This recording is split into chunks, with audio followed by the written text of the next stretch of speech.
minulém dílu Michalovy rekonstrukce panelového bytu na Praze 4 jsme s kamerami natočili postup instalace ocelových profilů a montáž sádrokartonových desek.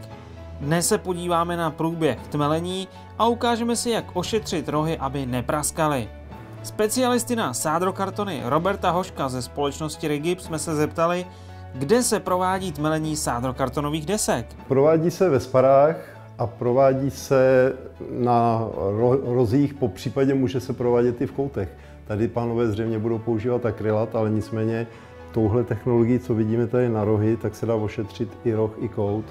Ta páska se jmenuje Easy Flex a je to pevnější a podle mě z hlediska dlouhodobé životnosti životnější a tím pádem je estetičtější po dlouhé době užívání než ten známý hliníkový roh. Páska Easy Flex je flexibilní páska, která se prodává v kotouči a která se dá vložit jak do vnitřních rohů, to znamená koutů, anebo i vnějších rohů na rožích.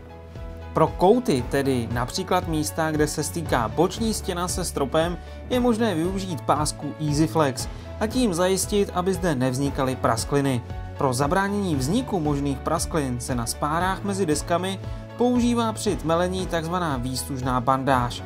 Bandáž aplikujeme do první vrstvy tmelu ihned po jeho nanesení a hladítkem bandáž do tmelu zapravíme. Při tmelení hlaviček šroubů již bandáž nepoužíváme. Chtěli jsme vědět, v kolika vrstvách se tmel na spáry mezi sádrokartonovými deskami nanáší. První tmelení je tzv. Základní tmelení právě s vložením té výstužné pásky. Pak je předtmelení, to se dělá většinou ještě pořád sádrovým tmelem. A pak je finální tmelení a to je vlastně, to se dělá buď to taky sádrovým tmelem, anebo lépe pastou, která je k tomu určena takzvaným finishem. Prakticky jedno tmelení a hodinu po prvním tmelu můžu už tmelit druhou vrstvu tmelu, hodinu po druhém tmelu můžu tmelit ten poslední tmel. Takže prakticky ráz na ráz. První vrstva tmelu do spár mezi deskami a vložení bandáže. Zhruba za hodinu nanesení druhé vrstvy tmelu, již bez bandáže, a následně třetí vrstva finišovacího tmelu pro závěrečné zatmelení.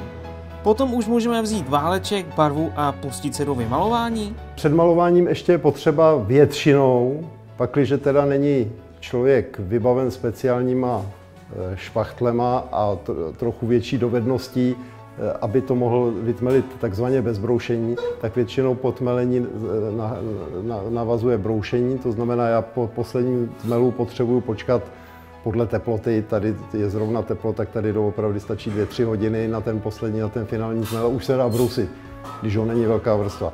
Takže po několika hodinách po posledním tmelení se přebrousí celá plocha, aby byla rovná a po přebroušení můžu přistoupit k malování. V jednom člověku je možné během jednoho dne zatmelit do finální podoby, tedy ve všech třech vrstvách, zhruba 15 až 20 metrů čtverečních sádrokartonové plochy. Záleží pochopitelně na složitosti konstrukce. Na rovné stěně zatmelíme mnohem větší plochu než v malé místnosti plné koutů a spojů. Jakým tmelem se, Roberte, v případě námi sledované rekonstrukce desky Rigips tmelily? Proto základní tmelení sádrový tmely. V případě Rigipsu je to jako vlajkový tmel náš je tmel, který se jmenuje Max. Proto finální tmelení, ty finishe v případě Rigipsu Promix Mega anebo Promix Finish. Promix Finish je lepší, protože je měkčí a když se používá výhradně na to finální dotmelení, na tu třetí vrstvu, na tu poslední vrstvu, tak je výhodnější jak pro natahování, tak zejména potom pro broušení je výhodnější ten Promix Finish. Byt se ovšem neskládá pouze ze sádrokartonových příček, ale také ze starých panelových stěn po svém obvodu. Co udělat s nimi? Jaký materiál bychom měli použít na panelové stěny? My jsme tady zvolili sádrovou stěrku GletXL a to je taková zase do jisté míry ta nejkvalitnější varianta a ta má výhodu i v tom, že se dá nanášet prakticky skoro od nuly, 1-2 mm až do 10 mm. Takže s ní můžu de facto i vyrovnávat nerovnosti, i když není to nejlacinější, to znamená možná je nebo snazší, ekonomičtější Když mám velké nerovnosti, tak si to vyrovnat nějakým lacinějším materiálem, aby ta stěrka potom už byla v té nejlepší na zpracování je vrstva nějaký 3, 4, 5 mm.